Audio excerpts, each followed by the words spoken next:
The gods were bewildered by the wolf's sheer strength, and Fenrir noticed the Asgardian concern, a sign that they were up to something.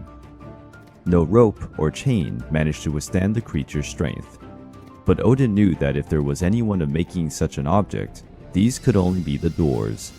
Odin ordered the elf Skirnir to go to the land of the dwarves and asked them to make something that could imprison the wolf. The dwarves agreed and sent the list of ingredients needed for such an object.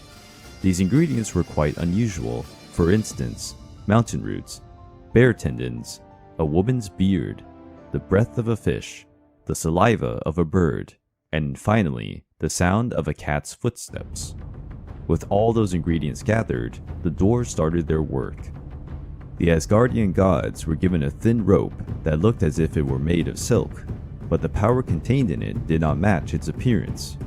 Fenrir was yet again challenged to attempt to break these new harnesses, but the wolf was already suspicious, and upon seeing the rope that the gods were carrying in their hands, he thought that something mischievous was taking place. Odin assured the wolf that it was nothing but a simple joke. However, the wolf and Odin never got along. Being Loki's son, Fenrir could smell the lie in Odin's breath.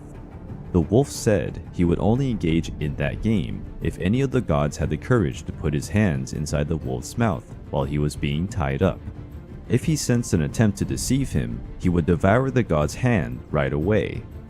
The gods looked at each other, and this only raised the wolf's suspicions. But Tyr, the god who always fed Fenrir, with whom he had established some kind of friendship, offered himself to put his hand inside the wolf's mouth. Then Fenrir agreed to be tied again. The wolf struggled against these new straps, but his full power could not break the dwarf-made mighty rope. Fenrir noticed the god's satisfaction and looked at Tyr, who was the only one who did not look happy. The wolf realized that he had been betrayed by the gods and even by his only friend. Fenrir clenched his jaw strongly, tearing Tyr's hand off. The god withstood the pain without a single cry. The brave Tyr was celebrated for his sacrifice.